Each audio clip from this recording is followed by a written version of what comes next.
तो मूवी की स्टार्टिंग में हमें एक शख्स को रात के समय दिखाया जाता है जो कि एक नौजवान लड़की को घसीट कर कहीं ले जा रहा था और हम देखते हैं उस लड़की की हालत बहुत खराब है, मानो उसने उसे बहुत पीटा हो और साथ ही वो दर्द से चीख रही थी। जिसके बाद उस शख्स ने उस लड़की को तलवार की मदद से शायद मार दिया था और साथ ही उसको वहीं पर गाड़ कर दफना दिया था। लेकिन तभी हम नोटिस करते हैं कि वहाँ पर एक शंख भी गिरा हुआ होता है। जिसके बाद सीन शिफ्ट होता है इंडिया में, जहाँ पर हम वैष्णवी नाम की एक पॉपुलर शेफ को देखते हैं जो कि अपने यूट्यूब पर कुकिंग वीडियोस के लिए बहुत फेमस है। अब तभी नोटिस करते हैं कि वैष्णवी के पास एक भयानक काला साया होता है जो कि जाकर गोपी को बुरी तरह से घायल कर देता है। अब वो डर कर नीचे गिर पड़ता है, जहाँ पर उसे एक औरत तांत्रिक दिखाई देती है। अब शोर शराबा सुनकर वैष्णवी बाहर आती है तो उसे भी वही सेम तांत्रिक औरत दिखाई देती है और वो वैष्णवी को देखकर यही कहती है कि वह तुम्हें ही ढूंढते हुए यहाँ आई है और तुम्हारे शरीर की उसे जरूरत है। जहाँ पर आगे आकर वो औरत गायब हो जाती है। अब वैष्णवी को समझ में नहीं आता कि उस औरत ने क्या कहा था और फिर वह उस बात को भूल भी जाती है। जाहिर सी बात है कि अगर आपसे रैंडमली कोई ऐसी बात करता है तो आप उसको बेवकूफ समझकर उस बात को इग्नोर ही कर देते हैं। अब अगले दिन वैष्णवी के पास उसकी फ्रेंड अंजुआ आती है जो कि उसे रोते हुए बताती है कि उसका बॉयफ्रेंड कोटन उसे इग्नोर कर रहा है, शायद वो अब उससे शादी नहीं करना चाहता और शादी की डेट्स भी फाइनल हो गई थी। जिसके बाद वैष्णवी कोटन से बात करने जाती है, जहाँ पर उसको मालूम चलता है कि कोटन अंबुजा से शादी तो करना चाहता है लेकिन कोटन को खुद की जॉब को लेकर एक बहुत बड़ी दिक्कत है। इसी वजह से वह अंबुजा को धोखा देकर उससे शादी नहीं करना चाहता। असल में कोटन ने कुछ ही समय पहले लंदन में एक शेफ की वैकेंसी के लिए फॉर्म भरा था, जिसके लिए उसने वैष्णवी की बेस्ट डिशेस के रेसिपी को उसके यूट्यूब वीडियो से चुराकर उस वैकेंसी के लिए फॉर्म भर दिया, जिससे कि कोटन को उस वैकेंसी के लिए लंदन में सिलेक्ट तो कर लिया गया लेकिन उसे खाना बनाना नहीं आता था। और उससे भी ज्यादा टेंशन वाली बात यह है कि ऐसा ही कुछ कोटन के एक दोस्त ने भी लंदन में जॉब पाने के लिए किया था, जहाँ पर जब उसके बॉस को इसके बारे में मालूम चला तो उसने उसे जेल में डाल दिया था। जाहिर सी बात है धोखाधड़ी के केस में, इसलिए कहते हैं कि अपने रेज्यूमे के ऊपर वही स्किल्स लिखो जो आपको आती है, अदरवाइज आपको दिक्कत हो सकती है। अब इसलिए कोटन यह चाहता है कि वो पहले सेटल हो जाए और फिर अंबुजा से शादी करे। अब वैष्णवी इस प्रॉब्लम के सॉल्यूशन के लिए यह रास्ता निकालती है कि वैष्णवी कोटन के साथ उसकी असिस्टेंट शेफ के तौर पर लंदन आएगी और एक महीने उसके साथ रहकर सभी काम करते हुए उसे भी काम सिखा देगी, जिससे कि कोटन की जॉब भी वहाँ पर कंफर्म हो जाएगी और फिर वैष्णवी वहाँ से लौट आएगी। ये बात कोटन को बिल्कुल सही लगती है और फिर वो अंबुजा से शादी करने के लिए मान जाता है। जिसके बाद में कोटन और अंबुजा की शादी हो जाती है और फिर कुछ ही दिनों के बाद में ये दोनों लंदन के लिए निकल जाते हैं, जहाँ पर इनके साथ वैष्णवी की सेफ्टी के लिए उसके मामा बालकी भी साथ थे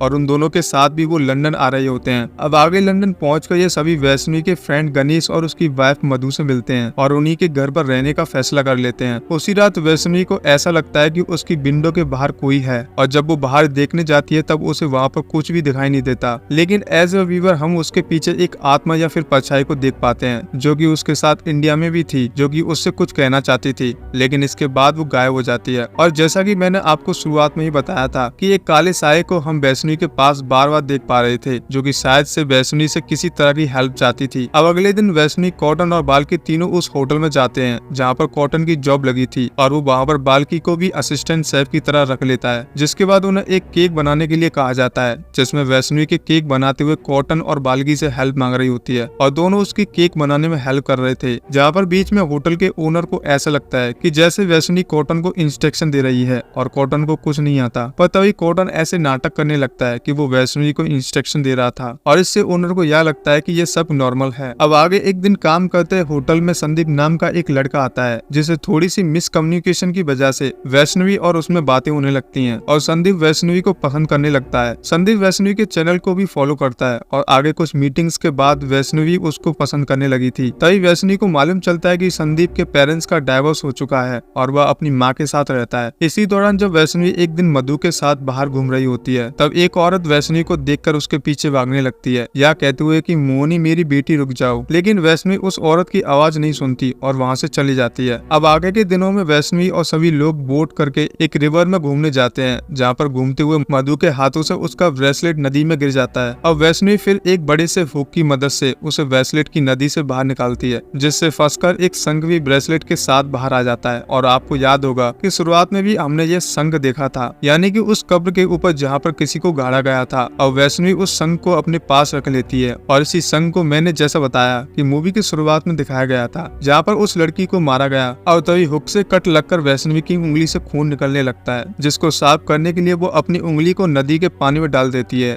जिससे कि उसका खून नदी के पानी में मिल जाता है और उसी वक्त हम देखते हैं कि नदी के अंदर एक कंकाल होता है जो कि खून के संपर्क में आने से उसमें अचानक से बदलाव आने लगते हैं। शायद से जिस आत्मा को हमने पहले देखा था वो इसी कंकाल से जुड़ी हुई थी। अब वैष्णवी आगे उस संघ को अपने घर पर लेकर जाती है और उसे मंदिर के अंदर रख देती है, जहाँ पर उसी रात वैष्णवी को छोड़कर सभी को घर के अंदर डरावनी चीजें होते हुए दिखाई देती हैं, लेकिन आगे उसे वह अपना वहम मान लेते हैं। अब अगले दिन पूजा के समय वैष्णवी उस संघ को बजाती है और तभी उस स्केलेटन से एक आत्मा आकर वैष्णवी को अचानक से पजस कर लेती है, जो कि सभी के सामने नॉर्मल एक्ट करती है, लेकिन आगे वह अकेली उसी नदी पर जाती है। तब हमको मालूम चलता है कि उस लड़की को जिसकी आत्मा ने इस वक्त वैष्णवी को पजस करके रखा है, उस लड़की को मारकर इसी नदी में फेंक दिया गया था। लेकिन ये लड़की कौन है, इसे क्यों मारा गया था और संघ का क्या सीन है, ये कंकाल किसका है, इसके बारे में हमें आगे मालूम चलेगा। अब इसके बाद हमको मालूम चलता है कि वैष्णवी को जिस आत्मा ने पजस किया है वो एक मोहिनी नाम की लड़की की आत्मा है। और आपको याद भी होगा कि औरत आई थी, वो बार बार वैष्णवी को देखकर मोहिनी मोहिनी चिल्ला रही थी, यानी कि कहीं ना कहीं वैष्णवी बिल्कुल मोहिनी जैसी दिखती थी। अब आगे वैष्णवी के अंदर जो मोहिनी की आत्मा होती है वो उसके साथ जाकर दो आदमियों को एक एक करके मार डालती है, जो कि शायद से उसके खून में शामिल थे। जिसके बाद संदीप एक शाम वैष्णवी को अपने साथ घर पर पार्टी में लेकर आता है, जहाँ पर वह सभी के सामने वैष्णवी को शादी के लिए प्रपोज करता है और तभी वो आत्मा हावी हो जाती है। जिसके बाद संदीप वैष्णवी को अपने डैड केवीआर से मिलवाती है, जिसको देखते ही मोहिनी फिर से वैष्णवी पर हावी हो जाती है और बहुत ही ज्यादा गुस्सा करने लगती है, क्योंकि केवीआर ही वो आदमी था जिसने मोहिनी को मरवा दिया था। और तभी कहानी 2 साल पीछे जाती है, जहाँ पर हम मोहिनी को देखते हैं जो कि बिल्कुल वैष्णवी जैसी दिखती थी और हमारा गेस्ट बिल्कुल सही निकला। और असल में वह एक आर्किटेक्ट इंजीनियर होती है और केवीआर की ही कंस्ट्रक्शन कंपनी में वह काम करती थी। और उसको याद होगा कि शुरुआत में उसकी मौत भी कंस्ट्रक्शन कंपनी वाली साइट पर हुई थी और इसी दौरान एक दिन मोहिनी को कंस्ट्रक्शन साइट पर एक बच्चे की स्कूल ड्रेस का कपड़ा मिलता है। तभी उसे याद आता है कि उसने केवीआर के फोन पर एक छोटे बच्चे की फोटो देखी थी जिसने वैसे ही स्कूल ड्रेस पहनी हुई थी, यानी कि ऐसा हो सकता है कि शायद उस बच्चे को या फिर किसी और वजह से उसे यहाँ पर लाया गया होगा। इसी शक में मोहिनी केवीआर के असिस्टेंट का पीछा करती है और उसको मालूम चलता है कि केवीआर अपने असिस्टेंट के जरिए बच्चों को किडनैप करके उन्हें स्मगल किया करता था, यानी कि कंस्ट्रक्शन की आड़ में उसका असली धंधा यही था। और साथ ही साथ वह उनमें से कुछ बच्चों को अपनी कंस्ट्रक्शन साइट के ऊपर जिंदा दफना दिया करता था। अब आप यह सोचेंगे कि आखिर केवीआर ऐसा क्यों करता था, तो इसका जवाब है कि असल में वो एक अंधविश्वासी था। उसे ऐसा लगता था कि बच्चों की कंस्ट्रक्शन साइट पर बलि देने से वहाँ पर कंस्ट्रक्शन अच्छे से होगी और उसको बहुत ही ज्यादा प्रॉफिट होगा। अब तो मोहिनी को यह समझ में आता है कि असल में उसने साइट पर जिस बच्चे को यूनिफॉर्म में देखा था उस बच्चे को असल में वहीं पर दफनाया गया था और इसी सीन को हमने मूवी की शुरुआत में भी देखा था। मोहिनी को अब यह सच मालूम चल जाता है और वह पुलिस ऑफिसर्स को सब कुछ बता देती है, जिसके बाद किडनैप हुए बच्चों को बचा लिया जाता है और केवीआर के साथ उसके सभी चाइल्ड स्मगलिंग गैंग्स मेंबर्स को भी अरेस्ट कर लिया जाता है, जहां पर उस साइट पे से उस बच्चे की डेड बॉडी निकाल ली जाती है। लेकिन तब भी केवीआर अपने पॉलिटिक्स कनेक्शन का इस्तेमाल करके कोर्ट से बिना किसी परमिशन के छूट जाता है, जिसके बाद वो मोहिनी से बदला लेने के लिए उसे किडनैप करवा के उसे जान से मरवा डालता है, यानी कि उसकी लाश को उसी नदी में फेंक दिया गया था। खैर अब कहानी फिर से प्रेजेंट टाइम में आती है, जहाँ पर केवीआर जिसके असिस्टेंट को हाल ही में ही मोहिनी ने मार दिया था, वो यह बात लेकर एक मोंग के पास जाता है, जहाँ पर उसे मालूम चलता है ये आत्मा मोहिनी की है जिसे उसने मारा था और इस वक्त वो आत्मा असल में वैष्णवी के अंदर है जिसकी संदीप से शादी होने वाली है। उस मोंग से केवीआर को मालूम चलता है कि करीब 5 पीढ़ियों पहले मोहिनी और वैष्णवी जुड़वा बहनें थीं और इसलिए उन दोनों के बीच एक अलग कनेक्शन है। और आपको समझ में आया होगा कि क्यों वो आत्मा बार बार शुरुआत में ही उसके पीछे थी और क्यों वो उससे हेल्प मांग रही थी, उसको कोई नुकसान नहीं पहुंचा रही थी, बल्कि उस यूट्यूबर सब्सक्राइबर से शुरुआत में यानी कि गोपी से उसकी आत्मा ने इसलिए वैष्णवी को बचाया था। और आपको ये भी याद होगा उस तांत्रिक औरत ने कहा था कि उसको तुम्हारा शरीर चाहिए, तो वो यहाँ पर इसके बारे में ही बात कर रही थी, यानी कि मोहिनी के बारे में। वह सब कुछ देख सकती थी। खैर अब जब केवीआर ने मोहिनी को मारा था उसी वक्त से मोहिनी की आत्मा एक शरीर को ढूंढ रही थी जिसमें प्रवेश करके वो अपना बदला ले सके और वह शरीर किसी ऐसे का होना चाहिए जो कि एक वक्त पर उसके सबसे करीब थी, तभी उसकी शक्ति बिल्कुल बहुत ज्यादा होती है। और वह बस वैष्णवी का ही इंतजार कर रही थी। जहाँ उस दिन वैष्णवी का खून नदी के पानी में मिल गया और वहीं पर मोहिनी का स्केलेटन भी था जिसने उसी के थोड़े समय के बाद में वैष्णवी को पजस कर लिया था, यानी कि ये एक रिचुअल था जो कि कंप्लीट हो गया। और आपको यहाँ पर मोहिनी और यह संघ सारी चीजों से आपको याद आ रहा होगा कि जब समुद्र मंथन हुआ था तब भी ऐसा ही हुआ था। और आपने नोटिस भी किया होगा जो मोहिनी का पोस्टर है, यानी कि इस मूवी का जो पोस्टर है उसके अंदर यह एक तरह से विष्णु जी के अवतार को दिखाया गया है। खैर अब आगे मोहिनी केवीआर को ढूंढकर उसे बहुत ही बुरी तरह से मारती है और उसकी जान ले लेती है। जिस बीच केवीआर उसे यह कहता है कि मेरे मरने के बाद मेरा बेटा तुमसे बदला लेने आएगा, जिस पर वैष्णवी कहती है कि मुझे मालूम है तुमने अपने बेटे को अपनी सारी प्रॉपर्टीज दे दी है, इसलिए अब मेरा अगला शिकार वही होगा। असल में मोहिनी का यह मकसद था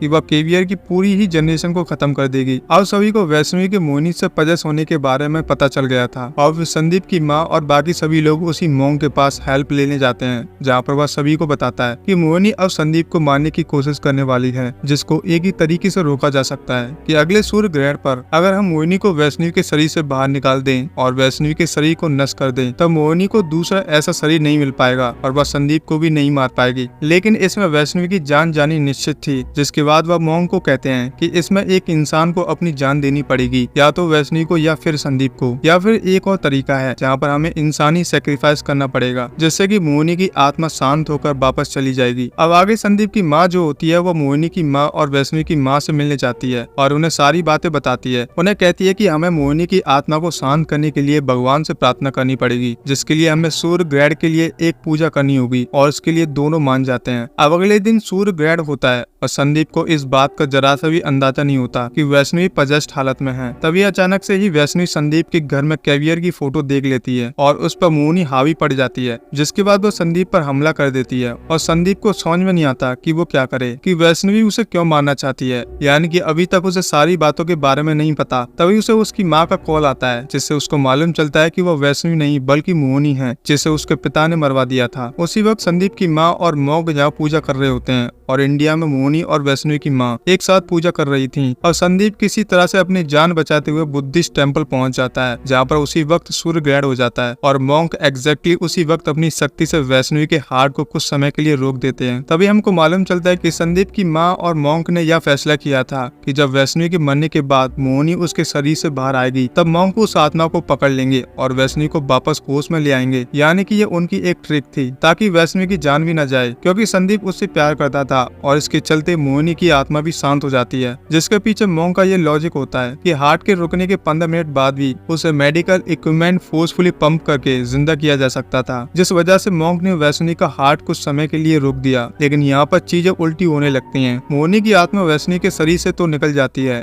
लेकिन वो वैष्णवी की आत्मा को भी अपने साथ पकड़ लेती है और उसे वापस उसके शरीर में जाने से रोकने लगती है, जिससे सभी समझ जाते हैं कि जल्दी ही वैष्णवी मारी जाएगी, क्योंकि उसकी आत्मा उसके शरीर में वापस नहीं आ पा रही थी और इसके हार्ट को भी तभी पंप किया जा सकता था। और ये बात इंडिया में वैष्णवी और मोहिनी की माँ को पता चलती है कि वैष्णवी मारी गई है, क्योंकि फिलहाल अभी वो मरी हुई थी, जिसको सुनकर वैष्णवी की माँ रोने लगती है और तभी मोहिनी की माँ को याद आता है कि मोहिनी को बस एक इंसान का सेक्रीफाइस चाहिए जिससे कि उसकी आत्मा शांत हो सके। जिसके बाद मोहिनी की माँ एक चाकू लेकर देवी माँ के सामने अपना खुद का गला काट लेती है। जी हाँ, यानी कि उन्होंने अपना सेक्रीफाइस, अपना बलिदान दे दिया था और तभी मोहिनी की आत्मा वैष्णवी की आत्मा को आजाद कर देती है और वैष्णवी फिर से जिंदा हो जाती है और सब कुछ नॉर्मल हो जाता है। क्योंकि दरअसल केवियर तो मारा ही गया था, लेकिन फिर भी वैष्णवी बहुत ही ज्यादा गुस्से में थी कि वो यहाँ पर केवियर के पूरे खानदान को ही खत्म कर देगी। लेकिन मोहिनी की माँ जानती थी कि उसकी बेटी कभी वापस नहीं आएगी और उससे मिलने का एक ही तरीका है कि अगर वो खुद को खत्म कर ले तो उन दोनों की आत्मा जुड़ जाएंगी। जिसके बाद मूवी के एंडिंग सीन में हम मोहिनी की आत्मा को नेहा नाम की एक छोटी बच्ची के शरीर में आते हुए देख पाते हैं, जैसे उसका स्कूल बस ड्राइवर गंदे तरीके से छूने की कोशिश कर रहा था और मोहिनी तभी उसे रोक लेती है। और मेरे ख्याल से यहाँ पर अब तक के लिए तो मोहिनी की आत्मा शांत हो गई थी, लेकिन अगली बार जब भी कुछ गलत होगा वह फिर से आती है और शायद नेहा भी किसी न किसी तरह से मोहिनी से किसी जन्म में जुड़ी होगी, तभी तो उसकी आत्मा उसके अंदर आ पाई। और ये बात श्योर है कि मोहिनी अब किसी भी बच्चे के साथ कुछ भी गलत नहीं होने देगी